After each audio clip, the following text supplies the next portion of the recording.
السلام علیکم ورحمۃ اللہ وبرکاتہ۔ آج ہم سورۃ آل عمران کی آیت نمبر 176 تا آیت نمبر 180 تک کا ترجمہ و تفسیر پڑھیں گے۔ پہلے ہم لفظی ترجمہ، پھر بامحاورہ ترجمہ اور پھر مختصر تفسیر کرتے ہیں۔ تو چلیے شروع کرتے ہیں۔ اعوذ باللہ من الشیطان الرجیم، بسم اللہ الرحمن الرحیم۔ وَلَا يَحْزُنكَ الَّذِينَ يُسَارِعُونَ فِي الْكُفْرِ إِنَّهُمْ لَن يَضُرُّوا اللَّهَ شَيْئًا يُرِيدُ اللَّهُ أَلَّا يَجْعَلَ لَهُمْ حَظًّا فِي الْآخِرَةِ وَلَهُمْ عَذَابٌ عَظِيمٌ۔ وَلَا اور نہ يَحْزُنكَ الَّذِينَ اور نہ آپ کو غمگین کریں، یعنی آپ صلی اللہ علیہ وسلم کو غمگین نہ کریں، الذین وہ لوگ جو کہ یسارعون جلدی کرتے ہیں، فی الکفر کفر میں، یعنی تیزی دکھا رہے ہیں کفر میں، وہ آپ کو غمگین نہ کریں، وہ آپ کو صدمے میں نہ ڈالیں۔ انہم کہ بے شک وہ، لن یضروا اللہ نہیں وہ نقصان پہنچا سکتے اللہ تعالیٰ کو، شیئن کچھ بھی،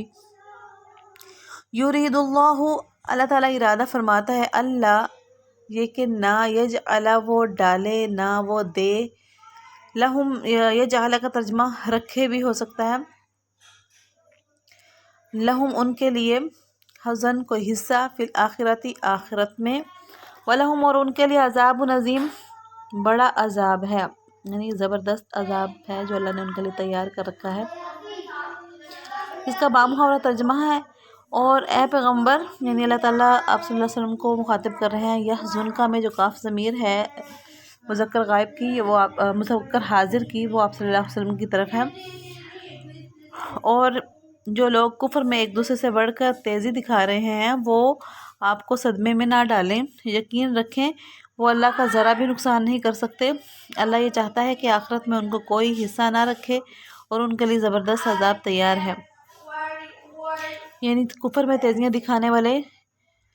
ان کی کفر میں تیزیاں آپ کو غمگین نہ کریں، کیونکہ اللہ تعالیٰ چاہتا یہی ہے کہ ان کا آخرت میں حصہ نہ رکھے اور وہاں پہ ان کو عذاب ملنے والا ہے۔ ان الذین اشتروا الکفر بالایمان لن یضروا اللہ شیئا ولہم عذاب علیم۔ ان الذین بے شک وہ لوگ جنہوں نے خریدا کفر کو، یعنی جنہوں نے کفر کو مول لے لیا ہے، بالایمان ایمان کے بدلے، لن یضر اللہ ہرگز نہیں نقصان پہنچا سکتے وہ اللہ تعالیٰ کو کچھ بھی، شیئن کچھ بھی، ولہم اور ان کے لیے عذاب علیم دردناک عذاب ہے۔ اس کا بامحاورہ ترجمہ ہے، جن لوگوں نے ایمان کے بدلے کفر کو مول لے لیا ہے، وہ اللہ کو ہرگز ذرا بھی نقصان نہیں پہنچا سکتے اور ان کے لیے ایک دکھ دینے والا عذاب تیار ہے۔ وَلَا يَحْسَبَنَّ الَّذِينَ كَفَرُوا أَنَّمَا نُمْلِي لَهُمْ خَيْرٌ لِأَنفُسِهِمْ إِنَّمَا نُمْلِي لَهُمْ لِيَزْدَادُوا إِثْمًا وَلَهُمْ عَذَابٌ مُّهِينٌ۔ وَلَا يَحْسَبَنَّ الَّذِينَ كَفَرُوا اور نہ خیال کریں وہ لوگ جنہوں نے کفر کیا، یعنی جنہوں نے کفر کو اپنا لیا ہے، یعنی ہمیشہ کے لیے، وہ یہ خیال نہ کریں، وہ ہرگز بھی یہ خیال نہ کریں کہ انما بے شک جو نملی ڈھیل دی ہوئی ہے ہم نے، اللہم ان کے لیے، خیرن وہ بہتر ہے، لانفسہم ان کی جانوں کے لیے، یعنی وہ ہرگز یہ نہ سمجھے کہ ہم نے جو انہیں ڈھیل دے رکھی ہے وہ ان کے لیے بہتر ہوگی۔ انما نملی لہم بے شک وہ جو کہ نملی ہم ڈھیل دیتے ہیں، لہم ان کے لیے، لیزدادو اس لیے ہوتی ہے کہ وہ بڑھ جائیں اس من گناہ میں، ولہم اور ان کے لیے عذاب مہین رسوا کرنے والا، یعنی ذلیل کرنے والا عذاب ہے۔ اس کا بامحاورہ ترجمہ ہے، اور جن لوگوں نے کفر اپنا لیا ہے وہ ہرگز یہ نہ سمجھیں کہ ہم انہیں جو ڈھیل دے رہے ہیں تو وہ ان کے لیے بہتر ہے، وہ تو اس لیے ہے کہ وہ گناہ میں اور آگے بڑھ جائیں اور ان کے لیے ایسا عذاب ہوگا جو انہیں ذلیل کر کے رکھ دے گا۔ یعنی گناہ کا جو عذاب ہے، کفر میں ہمیشہ اڑے رہنے کا جو گناہ ہے، اس کا آخرکار انجام جو ہے وہ رسوائی والا ہی ہے۔ ما کان اللہ لیذر المؤمنین علی ما انتم علیہ حتی یمیز الخبیث من الطیب۔ ما کانا نہیں ہے اللہ تعالیٰ، یعنی اللہ تعالیٰ ایسا نہیں ہے، ایسا نہیں کر سکتا ہے، لیذر المؤمنین تاکہ یہ کہ وہ چھوڑ دے ایمان والوں کو، علی اس پر، ما وہ جو کہ انتم ہو تم علیہ جس پر، حتیٰ یہاں تک کہ وہ یمیز الخبیث من الطیب، یہاں تک کہ وہ پاک کر دے یا الگ کر دے، یعنی الگ کر خبیثہ ناپاکی کو من الطیب پاکی سے، یہاں تک کہ وہ ناپاک کو پاک سے الگ نہ کر دے۔ اور ایمان والوں کو اس حالت پر، یعنی اللہ تعالیٰ ایسا نہیں کر سکتا کہ ایمان والوں کو اس حالت پر چھوڑ دے جس پر تم لوگ یعنی اس وقت ہو، جب تک وہ ناپاک کو پاک سے علیحدہ نہ کر دے۔ وَمَا كَانَ اللَّهُ، نہیں ہے اللہ تعالیٰ، یعنی اللہ تعالیٰ یہ بھی نہیں کر سکتا کہ لِيُطْلِعَكُمْ، کہ وہ اطلاع دے دے تم کو، یہ کہ وہ بتا دے تم کو، یعنی براہ راست بتانا مراد ہے یہاں پہ، براہ راست غیب کی باتیں بتانا، یہاں یہ کہ وہ براہ راست بتا دے تم کو علی الغیب، غیب پر، یہ کہ وہ براہ راست تمہیں غیب کی باتیں بتا دے، ایسا بھی نہیں ہے۔ ولیکن اللہ، اور لیکن اللہ تعالیٰ یجتبی، چن لیتا ہے، من رسول ہی، اپنے رسولوں میں سے، من یشاء، جس کو وہ چاہتا ہے۔ فآمنوا باللہ ورسلہ، پس ایمان لاؤ تم اللہ تعالیٰ پر اور اس کے رسولوں پر۔ وإن تؤمنوا وتتقوا فلکم اجر عظیم، اور اگر تم ایمان لے آؤ، یعنی ایمان پر پختہ ایمان یعنی لے آؤ، ایمان رکھو تم اگر، اور تقوی اختیار کرو، پس تمہارے لیے اجر ہے بڑا۔ اس کا بامحاورہ ترجمہ ہے، اللہ ایسا نہیں کر سکتا کہ مومنوں کو اس حالت پر چھوڑ رکھے جس پر تم لوگ اس وقت ہو، جب تک وہ ناپاک کو پاک سے الگ نہ کر دے۔ وہ ایسا بھی نہیں کر سکتا کہ تم کو غیب کی باتیں ہی بتا دے، ہاں وہ بتانا مناسب سمجھتا ہے اپنے پیغمبروں میں سے جس کو چاہتا ہے چن لیتا ہے، یعنی جہاں وہ بتانا مناسب سمجھتا ہے وہاں پہ وہ اپنے پیغمبروں میں سے کچھ کو چن لیتا ہے، اور ہر بات تو وہاں پہ بھی نہیں بتاتا، یعنی جو بات بتانا مناسب سمجھتا ہے۔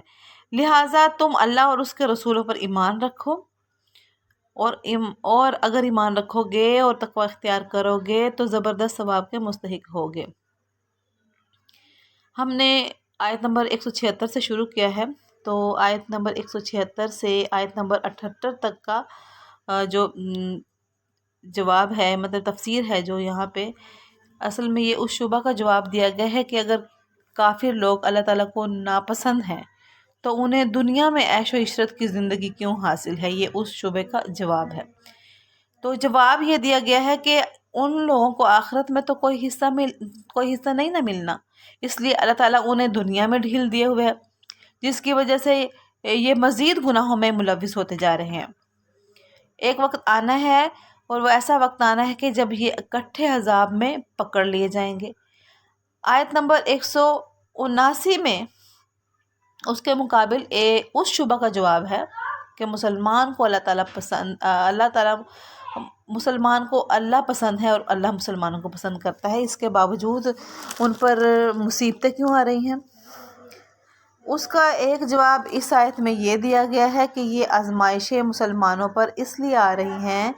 تاکہ مسلمانوں پر واضح ہو جائے کہ ایمان کے دعوے میں کون کھرا ہے اور کون کھوٹا ہے، کیونکہ اللہ تعالیٰ مسلمانوں کو اس وضاحت کے بغیر نہیں چھوڑ سکتا۔ یہ یہاں پہ بات ہو رہی ہے، اور یہ بھی ظاہر ہے کہ مشکلات ہی کے وقت یہ پتہ چلتا ہے کہ کون ثابت قدم رہتا ہے اور کون پھسل جاتا ہے۔ اس پر یہ سوال ہو سکتا تھا کہ یہ بات اللہ تعالیٰ مسلمانوں کو مشکل میں ڈالے بغیر کیوں نہیں بتا دیتا؟ تو اس کا جواب یہ دیا گیا ہے کہ اللہ تعالیٰ غیب کی باتیں ہر ایک شخص کو نہیں بتاتا، بلکہ جتنی باتیں چاہتا ہے اپنے پیغمبر کو بتا دیتا ہے۔ اس کی حکمت کا تقاضا یہ ہے کہ مسلمان منافقین کی بدعملی آنکھوں سے دیکھ کر ان کے بارے میں رائے قائم کر لیں، اس لیے یہ آزمائشیں پیش آ رہی ہیں۔ آزمائشوں کی مزید حکمت آگے کچھ آیات میں ہم پڑھیں گے جو آگے بیان فرمائی گئی ہیں۔ وَلَا يَحْسَبَنَّ الَّذِينَ يَبْخَلُونَ بِمَا آتَاهُمُ اللَّهُ مِنْ فَضْلِهِ هُوَ خَيْرًا لَهُمْ وَلَا، اور نہ يَحْسَبَنَّ الَّذِينَ، آپ خیال کریں اور ہرگز بھی آپ نہ سمجھیں، یبخلون، ہرگز بھی وہ نہ سمجھیں، الذین، وہ لوگ جو کہ یبخلون، جو کہ بخل کرتے ہیں، جی، اور ہرگز بھی وہ لوگ یہ نہ سمجھیں جو بخل کرتے ہیں، یعنی بخل والے یہ نہ سمجھیں بھی ماں کہ وہ جو کہ آتاہم اللہ جو دیا ہے ان کو اللہ تعالیٰ نے من فضل اپنے فضل سے، ہوا خیر الہم وہ ان کے لیے بہتر ہے، بلکہ ہوا وہ شر الہم ان کے لیے برا ہے۔ یعنی بخل سے کام لینے والوں کے لیے بتایا گیا کہ وہ جو ان کو دیا گیا ہے وہ یہ نہ سمجھے ان کے لیے اچھا ہے، کیونکہ وہ تو اس میں کنجوسی کرتے ہیں، بخل سے کام لیتے ہیں، تو ان کے لیے یہ مال بھی اچھا نہیں ہے۔ سَيُطَوَّقُونَ مَا بَخِلُوا بِهِ يَوْمَ الْقِيَامَةِ سَيُطَوَّقُونَ جلد ہی، یُطَوَّقُونَ وہ توق پہنائے جائیں گے، جلد ہی یعنی ان کے گلوں میں توق ڈالا جائے گا، ماں وہ جو کہ بخلو انہوں نے بخل کیا تھا، بہی جس کے ساتھ، یعنی جس مال کے ساتھ انہوں نے بخل کیا تھا، یوم القیامہ تو قیامت کے دن وہ توق پہنائے جائیں گے، جلد ہی وہ قیامت کے دن اس وجہ سے توق پہنائے جائیں گے جو انہوں نے بخل کیا تھا اس کے ساتھ، یعنی اس مال کے ساتھ، قیامت کا دن یعنی وہ ان کے گلے کا توق بنا دیا جائے گا۔ وَلِلَّهِ اور اللہ تعالیٰ کے لیے ہی ہے، میراث السماوات والارض جو کچھ بھی آسمان اور زمین کی میراث ہے وہ اللہ ہی کے لیے ہے، یعنی یہ ساری کی ساری وراثت اللہ ہی کی ہے۔ واللہ اور اللہ تعالیٰ بما تعملون خبیر جو کچھ بھی تم عمل کرتے ہو اس سے خبیر باخبر ہے، یعنی پوری طرح اللہ تعالیٰ ان تمام چیزوں سے، ان تمام اعمال سے، ان تمام کاموں سے باخبر ہے جو تم کرتے ہو۔ اس کا بامحاورہ ترجمہ ہوگا، اور جو لوگ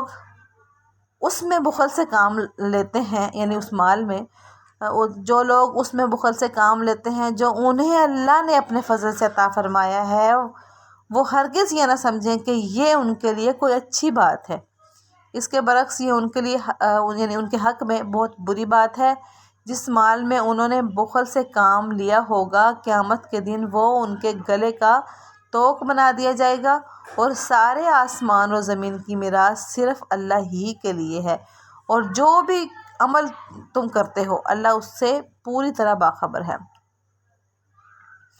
اچھا جی، یہاں پہ بخل وہ بخل ہے کہ وہ بخل جسے حرام قرار دیا گیا ہے، وہ یہ ہے کہ جہاں اللہ تعالیٰ نے خرچ کرنے کا حکم دیا انسان وہاں خرچ نہ کرے،